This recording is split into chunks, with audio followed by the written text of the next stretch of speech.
आज के reality check में हम लाए हैं 3 जबरदस्त प्रॉपर्टी अपडेट्स, जिसमें है ग्लैमर, पैसा और एक अनएक्सपेक्टेड ट्विस्ट। सबसे पहले अपडेट, बॉलीवुड के लेजेंड जितेंद्र जी और टीवी क्वीन एकता कपूर की है वर्ली में अपना सी फेसिंग फ्लैट 12.25 करोड़ में बेच दिया है।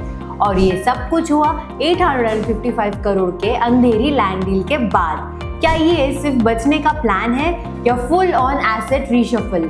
सारी डिटेल्स आपको मिलेंगी इस वीडियो में।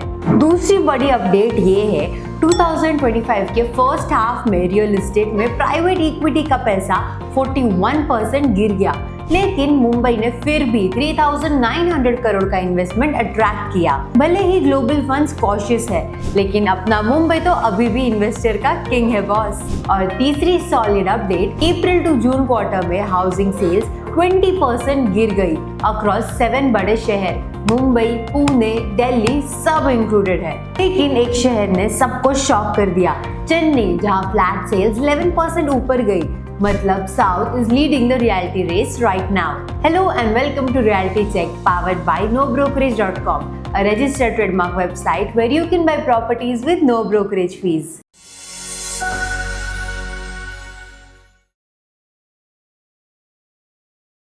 तो चलिए शुरू करते हैं। पहले चलते हैं जितेंद्र और एकता कपूर के मेगा प्रॉपर्टी मूव के तरफ।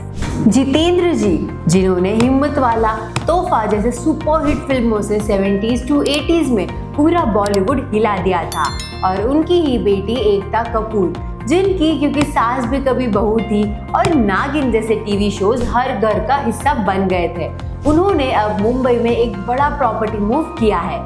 इन दोनों ने वर्ली के ओमकार 1973 टावर ए में अपना 2149 स्क्वायर फीट का फ्लैट 12.25 करोड़ में बेच दिया है, जिसमें 2 कार पार्किंग स्पेसेस भी इंक्लूडेड है। ये फ्लैट उन्होंने 2017 में 11.52 करोड़ में लिया था, अब बेचा 57,003 पर स्क्वायर फीट के रेट पे। सेल रजिस्टर हुई 8 जून 2025 को, और ये तो छोटी डील है। बात करें मई 2025 में इन्होंने अंधेरी में 855 करोड़ का लैंड डील भी किया था। ये लैंड था बालाजी IT पार्क, जो अब एनटीटी ग्लोबल डेटा सेंटर्स ने ले लिया है। डील में 2.39 एकड़ का लैंड था, जिसमें 4.9 लाख स्क्वायर फीट का बिल्टअप एरिया भी था। लैंड सेल किया गया जितेंद्र के फैमिली के 2 कंपनीज के थ्रू, पैंथियन बिल्डकॉन और तुषार इंफ्रा डेवलपर्स। ये सब एक रियल एस्टेट कंसोलिडेशन प्लान का पार्ट है, यानी प्रॉपर्टीज बेच के पोर्टफोलियो स्ट्रीमलाइन करना। ये पहली बार नहीं है, बल्कि ऐसा ही और बॉलीवुड सेलेब्स भी कर चुके हैं, जैसे अमिताभ बच्चन, अक्षय कुमार, सोनाक्षी सिन्हा, जिन्होंने फ्लैट लेके बेच दिया है मुंबई के टॉप एरियाज में। अब चलते हैं अगले अपडेट पे। इन्वेस्टमेंट की दुनिया में जहां मुंबई अब भी इन्वेस्टर का किंग बना हुआ है। 2025 के पहले 6 महीने में प्राइवेट इक्विटी यानी बड़ी बड़ी कंपनीज का पैसा जो रियल एस्टेट में लगता है, वो 41% तक गिर गया। पूरे इंडिया में 1.7 बिलियन ही आए, जो कि पिछले साल से भी आधा है। दुनिया भर में महंगाई ज्यादा है, डॉलर स्ट्रांग है और इंडिया में टैक्स भी हाई है, इसलिए फॉरेन इन्वेस्टर्स अभी रुक के देख रहे हैं। लेकिन इस दौरान भी सबसे ज्यादा पैसा गया ऑफिस स्पेसेस में, लगभग 5,800 करोड़ से ज्यादा, 22% का जंप, क्योंकि बड़े इन्वेस्टर्स अब सेफ और स्टेबल ऑफिसेस में पैसा लगा रहे हैं, जहां से रेंट फिक्स आता रहे। और गेस करो सबसे ज्यादा पैसे कहाँ गया? मुंबई 3,900 करोड़, बैंगलोर 3,700 करोड़, कोलकाता 3,100 करोड़, हैदराबाद, पुणे भी लाइन में है। बैंगलोर और पुणे ने रेसिडेंशियल हाउसिंग में जबरदस्त रिस्पांस दिखाया, 2,900 करोड़ के आसपास। हैदराबाद में भी विला और प्लॉट वाले एरियाज में इन्वेस्टर इंटरेस्ट बढ़ रहा है। रिटेल मॉल्स में भी 4,000 करोड़ आए, सिर्फ 2 बड़े डील्स की वजह से। लोगों का मॉल शॉपिंग पे विश्वास अभी भी स्ट्रॉन्ग है। बस थोड़ी सैड न्यूज है फॉर वेयर हाउसिंग, क्योंकि ये सेगमेंट तो ऑलमोस्ट रुक गया है, 1,500 करोड़ से सीधा 50 करोड़ पे आ गया। फिर भी एक्सपर्ट्स बोल रहे हैं कि इंडिया का कमर्शियल और हाउसिंग मार्केट स्ट्रांग है।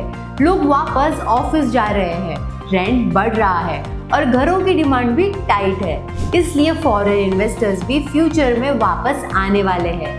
बस उनका वेट एंड वॉच मोड चल रहा है। और अब चलते हैं फाइनल अपडेट की तरफ, हाउसिंग मार्केट की असली हालत पे, जहां सब सिटीज नीचे गए लेकिन एक ने सबको सरप्राइज कर दिया। 2025 के सेकेंड क्वार्टर में पूरे इंडिया के 7 बड़े शहरों में हाउसिंग सेल्स 20% तक गिर गई।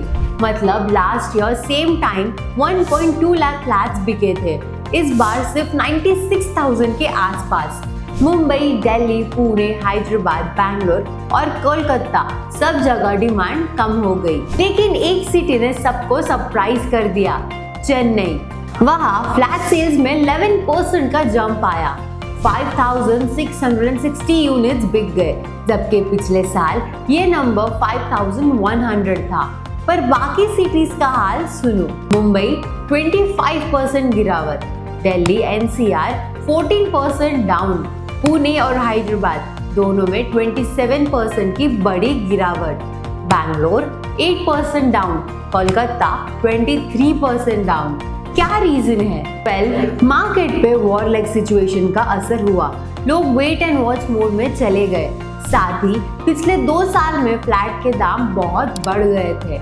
अब थोड़ा रिलीफ मिला है क्योंकि RBI ने रेपो रेट काट दिया है और डेवलपर्स भी प्राइसेस ज्यादा हाइक नहीं कर रहे। तो बायर सेंटिमेंट फिर से इम्प्रूव हो रहा है, नई लॉन्चेस भी कम हो गई है, 16% कम हाउसिंग यूनिट्स आए मार्केट में। लेकिन NCR ने सरप्राइज दिया, वहाँ 69% ज्यादा नए प्रोजेक्ट्स आए क्वार्टर 1 के कंपैरिजन में, majorly 1.5 crore plus luxury flats. Mumbai में भी नई सप्लाई आई, पर 36% डाउन है लास्ट ईयर से। वैसे 59% सप्लाई अभी भी 80 लाख के नीचे के बजट में है, जो एक अच्छी बात है मिड बजट बायर्स के लिए। बैंगलोर में भी मोस्टली लग्जरी और प्रीमियम सेगमेंट के फ्लैट्स लॉन्च हुए, 80 लाख से ऊपर वाले। तो ओवरऑल पिक्चर ये कह रहा है बायर्स अब भी इंटरेस्टेड है, पर प्राइस और मार्केट क्लाइमेट के बेसिस पे डिसीजन ले रहे हैं। तो दोस्तों, आज के रियलिटी चेक में जितेंद्र जी का फ्लैट हो, मुंबई का इन्वेस्टर मैजिक या चेन्नई के सेल्स का धमाका, तीनों अपडेट्स ने दिखा दिया कि रियल एस्टेट मार्केट हर वीक कुछ नया लिख रहा है। आपको कौन सी अपडेट सबसे ज्यादा इंटरेस्टिंग लगी, कमेंट करके जरूर बताएं। और ऐसी ही असली रियल एस्टेट अपडेट्स के लिए सब्सक्राइब कीजिए nobrokerage.com को, जहां मिलती है प्रॉपर्टीज बिना किसी ब्रोकरेज के।